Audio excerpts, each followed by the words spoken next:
За одоо сүүлийн 3 орд буюу матар, хумх, загас маань үлдлээ. За матрын ордныхан маань та нарын энерги болохоор Тэнгэрийн зурагны 7 дугаар орон зайд идэвхжиж орж ирж байгаа. За тэгэхээр матрынхан маань юун дээр анхаарах вэ? Ямар энерги ирж байгаа гэхээр та нарын өөдөөс чинь хардаг хүн идэвхжиж байгаа. Юу гэсэн үг гэхээр одоо миний урд та нар биш те одоо үзэгчд байна гэсэн үг. Тийм гоо таны өмнө би байгаа. Одоо тийм ингээ мэдээлэл хүргэж аав. Тэгэхээр энэ энерги идэвхждэг гэсэн үг байхгүй юу? Тэгэхээр эмч байх юм бол өвчтөн эмчийн хооронд идэвхжинэ. Хэрвээ дарга байх юм бол дарга зэргийн хоорондын холбоо идэвхжинэ. Тэгээд хэрвээ та өөрөө нөхөр байх юм бол эхнэрийн холбоо идэвхжинэ. Тэгээд яг ийм холбоо идэвхжинэ. Одоо бүгдээрээ гэсэн үг. Одоо бүх хүмүүс таны хаана ямар хүн бэ? Та тэр хүнтэй холбогдож байгаа холбоос идэвхжиж байгаа. Тэгэхээр энэ энерги дээр энэ харилцаа холбооны энэ өмнө чин гарч ирж байгаа хүн та нар хоорондын энерги дээр маш чухал ашиг бодол өгөөрэй. Битгий за энтэй угаасаа дараа нь уулзчих юм шиг битгий хаяараа хүн болгонд ач холбогдол өгөөд тэр бүгдийг анхаарч ухамсартайгаар ухаанаар хандаж өнгөрөөхгүй бол та чухал зүйлийг одоо өнгөрөөчихвээ, алдаа гаргачихвээ гэсэн үг. Жишээ нь одоо ингээл танд нэггүй ингээл ажил олж өгсөн гэж бодъё. Гэтэл та за энэ хүн ажил олоод өглөө ямар гоё юм баярлаа гэж яваал нөгөө нь мартчихна. Гэтэл та тэгж болохгүй байхгүй юу? Та нөгөө хүнээ хизээж мартахгүй газар дээр нь хариуг нь бариад ямар гоё юм та надад ингэсэн юм уу тэгсэн юм уу баярлаа гэд заавал өгөө аваатай юм харилцаа үүсгэж энэ балансыг барихгүй бол түрүүний ярьжсэн нөгөө карма энерги маань одоо идэвчээд одоо чи ингээд натаа жоохон таагүй харцсан юм уу за тэгвэл ингэчигээд эргээд нөгөө сөрөг карма чинь идэвччих байхгүй юу. Тэгэхээр ингээд таны өмнө хинэлдэ та хинтэй харьцаж байна тэр бүгд маш анхааралтай зөв харилцах хэрэгтэй гэсэн.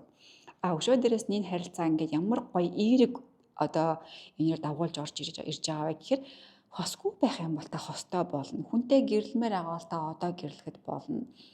Та ажлын хамтрагч олмоор байгаа бол энэ сард олно гэх мэт ийм гоё энергиуд байгаа гэсэн үг. Тэгэхээр та хүслээ хэлээ, залбирлуулдээ, засал хийх бол яг энэ төрлийн хамааралтай энергитэй хамааралтай заслуудыг хийвэл танд маш өөр өгөөжтэй байх болно гэсэн үг байхгүй юу? За одоо материйн дараа манай хумхийнхан. За хумхууд маань болохоор ингэж байгаа. Тэнгэрийн зурганы 6 дугаар орон зайд байрлаж байгаа. 6 дугаар орон зай минь өөрөө юуг ингэж идэвхжүүлдэг, юуг биднэрт өгдөг вэ гэхээр эрүүл мэнд, ажил төрөл, өшөө дээрээс нь бидний гэрийн тэжээвэр амтан гэдэг энэ гоё энерги өгдөг. За тэгэхээр цөмөр яах ёстой вэ? Энэ энергийг яавал өөрсөндөө эргээр байлгах вэ гэхээр ерөөсөө битээ ингээд 100 амран гэж бодоорой. Амран гэж бодох юм бол эн чинь ингээд энерги шууд ингээд өөдөөс нь сүрж байгаа юм болдог байхгүй юу? Тэгэхээр та ерөөсөө амран гэж бодохгүй харин эсрэгээрээ би ажиллая, би илүү сайхан ажиллая, би ажлаа маш сайхан явуулъя гэж бодох бүр хэрэгтэй гэсэн үг. Энэ айгу сонин зөвлөгөө байгаа. Айгу гоё энерги чи таныг ингээд зунжангаа бараг ажиллаарай гэдэг байгаа гэсэн үг байхгүй юу? Гэтэ үнэхээр л та бас ингээд анзаарч үзэхгүй ажилгүй байгаад нэг үзэхгүй, ажиллаад нэг үзэхгүй ямар энерги буух нь вэ? За тэгээд хоёр дахь зөвлөгөө болохоор эрүүл мэнд гэж би ихэлсэн шүү дээ. Тэгэхээр хүн эрүүл мэндтэй байханд бол нэн тэргуунд одоо дасгал гэдэг бол хизээж салшгүй холбоотой зүйл байдаг тийм үү? Эрүүл мэнд хоолт хоёрыг та бүр энэ сар бүр зайлшгүй анхаарах шаардлагатай гэсэн үг. Эрүүл мэндийн төлөө дасгал хийжтэй яалтаж байхгүй. Өдөр болгон дасгал хийн, өдөр болгон гэр орноо цэвэрлэнэ. Өдөр болгон цэвэрхэн байх шаардлагатай, хоолоо зөв идэх хэрэгтэй. Энэ энерги танд ирж байгаа болохоор та энэ дэглэмийг дагах нь танд дэмтэй байгаа шүү. За тэгээд хөрхөн амьтад ингээд амьтдтай болчих магадгүй хөрхөн тижээвэр амьтдтай. Тэгэх юм бол бити ингээд би дургуугээд хасажуугаар нь явчаарай. Яг энэ энерги холбогдож орж ирж байгаа. Тэгэхээр тийм хөрхөн энерги орж ирэх юм бол ямар гоё яас хөрхийн гэж ядаж нэг ихний удаадаа хүлээж авахтай гоё эргээр хүлээж аваарай. Мэдээж та завгүй бол харахгүй байж болно.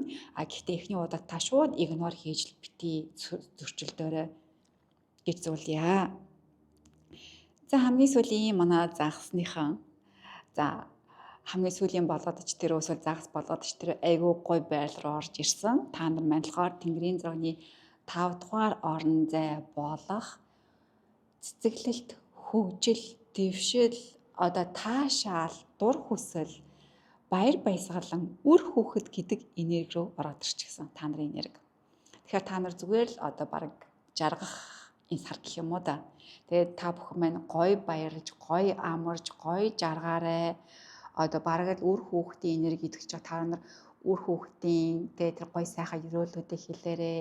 Айгүй гоё энергиудыг бас бусдаас авч бусдад өгөөрэй.